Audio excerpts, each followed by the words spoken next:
భద్రాద్రి కొత్తగూడెం జిల్లా జూలూరుపాడు మండలంలో వర్షాలకు దెబ్బతిన్న పంటలను MLA రాములు నాయక్ సందర్శించారు. ఎడతెరిపి లేకుండా కురుస్తున్న వర్షాలు రైతులపై తీవ్ర ప్రభావం చూపాయని ఆవేదన వ్యక్తం చేశారు. వరద నీరు చేరి పంట పొలాలకు నష్టం జరగడం బాధాకరమని, రైతులకు ప్రభుత్వం అండగా ఉంటుందని భరోసా ఇచ్చారు.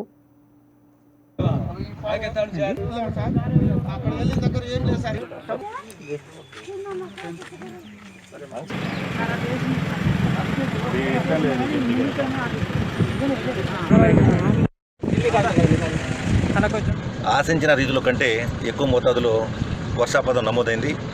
తదనుగుణంగా అటు కృష్ణా ఇటు గోదావరి నదులు ఉప్పొంగి పొర్లుతున్నాయి. వాగులు వంకలంచి అన్నీ పూర్తిగా ఉధృత స్థాయిలో ప్రవహిస్తున్నాయి. ఈ సందర్భంగా మన దగ్గరలో ఉన్న గోదావరి కూడా ప్రమాద గట్టికలు దాటిపోయింది. మరి చాలామందిని ఏంటంటే సురక్షిత ప్రాంతాలకు తరలించడం జరిగింది. అలాగే వైరా నియోజకవర్గంలో కూడా అటు వైరాలో స్నానలక్ష్మీపురం దగ్గర కావచ్చు, అలాగే మరి ఇక్కడ జూలూరుపాడు మండలంలో మరి ఇక్కడ మన చెరువు సింగభూపాలెం మరి మైనర్ ఇరిగేషన్ ఉంది.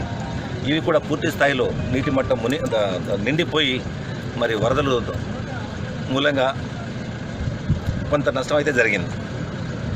అందులో భాగంగా ఏమంటే ఇప్పుడు ఇక్కడ ఈ 2 గ్రామ పంచాయతీలు అటు కరివారగూడ కావచ్చు, ఈరోజు ఈ యొక్క మన కొమ్మగూడెం కరివారగూడ 2 గ్రామ పంచాయతీల్లో కూడా మరి మన సింగభూపాలలో ఉన్న మీడియం ఇరిగేషన్ ప్రాజెక్ట్ పూర్తి స్థాయిలో పెరిగి తదనుగుణంగా ఏంటంటే అక్కడ చప్టాలో అంటే అలుగు పారే దశలో పాత రోజుల్లో మన కొద్దిగా అలుగు పెంచడం జరిగింది. తదనుగుణంగా నీటి మట్టం పూర్తి పెరిగి ఇటు 2 పంచాయతీలకు సంబంధించిన రైతులకు ఇప్పుడు నాట్లు వేశారు, అలాగే పత్తి కూడా వేశారు. ఈ కొంత మునిగిపోయి పంట నష్టం జరిగింది.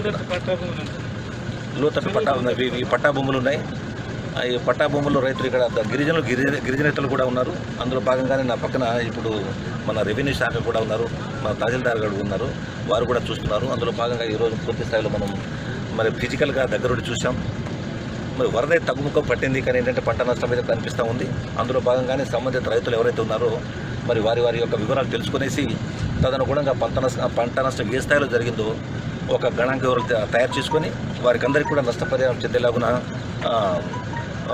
తప్పకుండా ప్రభుత్వం తరఫున ఎమ్మెల్యేగా నేను బాధ్యత తీసుకునేసి వారికి నష్టపరిహారం చెందేలాగున ప్రయత్నిస్తాను. మరి సంబంధిత డిపార్ట్మెంట్ వారు కూడా అతి త్వరలో ఈ యొక్క వరద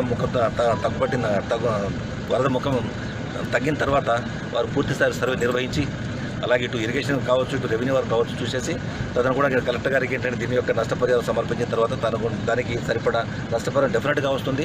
మరి గౌరవ ముఖ్యమంత్రి కేసీఆర్ గారు ఏదైతే రైతాంగం గురించి నిరంతరం ఏదైతే ఆయన ఆలోచిస్తూ ఉంటారో ఈ రైతు కూడా నష్టపోకుండా రైతును ఏంటంటే స్వతహా గవర్నమెంటే ముందు నడిపిస్తూ ఉంది.